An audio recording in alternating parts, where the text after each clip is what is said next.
I've owned the 6D Mark II for over a year and a half and have shot hours and hours of video on it, thousands of photos, many locations, and I figured that was good enough reason to give it a review and just tell you about my experience using it. So there's kind of a lot to delve into with this review, so I'm going to break it up into two segments. First off, I'm going to be talking about the photography aspects of this camera, and later on in the video, if you want to skip to this timestamp, I'll be talking about the videography, cinematography specs, and how it is using it in the real world. So I got this camera in 2018. I believe it dropped in 2017. So yeah, it's almost 3 years old. It's a little outdated, especially when you're comparing it to cameras like the EOS R, which I'm shooting this on now. It has the EVF, it has the touch and drag autofocus point. You can't really compare with that. But with that being said, so for a photographer, this is a great camera. It's got 24 megapixels, I believe, and a bunch of autofocus points. Just all around awesome photography camera. The colors are great. I believe if you're jumping into photography or jumping into the full frame world, this is a great camera to get you started there. I've shot some of my favorite photos over the past year and a half with this camera.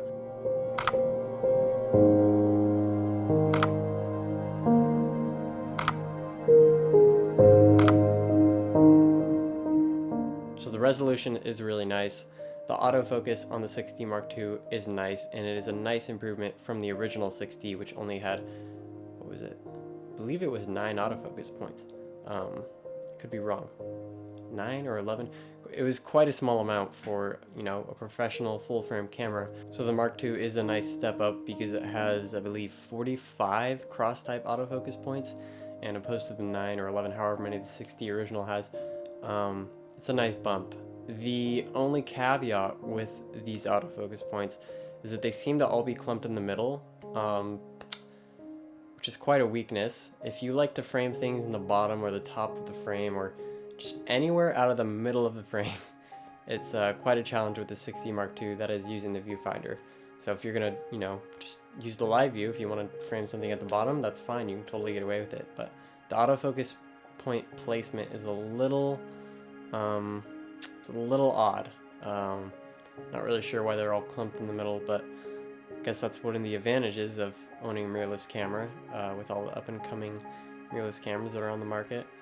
One thing that's really nice with the 6D Mark II is the low light performance. I've never really had a problem with it. I think I've pushed it to like 8,000, maybe even 10,000. I've gotten away with it. It just produces really nice images. It also comes with a built-in time-lapse mode, which is quite useful if you want to get a long exposure effect because it takes photos and compiles it into a 4K movie.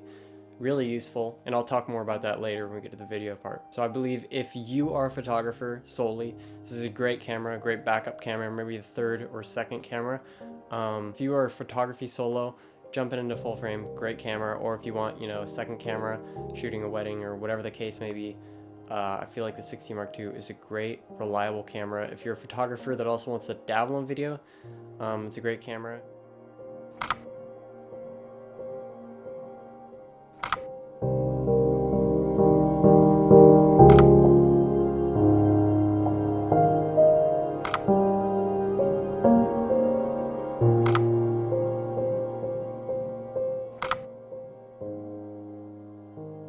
For video, 6D Mark II, the specs are very lackluster.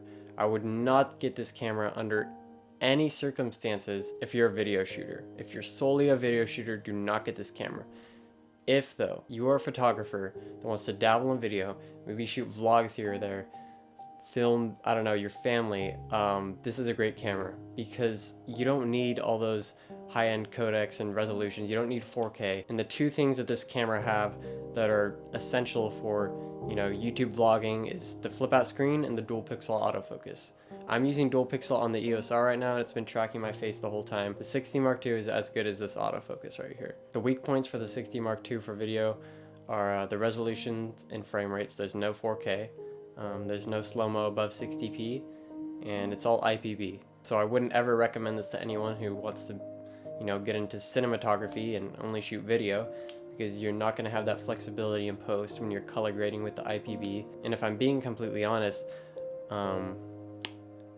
the 1080p out of this camera is a little bit muddy and kind of soft, if I'm being honest. When you're shooting wide and you're shooting, f8, 5.6, you kind of start to notice that it doesn't look like a nice clean 1080p. It almost looks like a 720. And if you're not even a camera nerd or videographer or photographer, you're not going to notice it. I guarantee you, if I showed you a 60 Mark II 1080 clip next to a EOS R 4K clip, not very many people, if any, are going to be able to see the difference. It's just not there. You kind of have to know what you're looking for or pixel peep. Kind of to piggyback off of my point about the time-lapse movie mode, my friend and I shot a film the summer of 2019, and I used the 60 Mark II as a B cam and also as like a run and gun cam when I couldn't use our Sony, because it just has those Canon colors, the reliable autofocus, ease of use that the Sony lacked. And a few of the times that really helped out. So some of the shots in the film were actually shot with the 60 Mark II, and those are some of the shots that people actually told me were their favorite in the whole film. So does gear matter?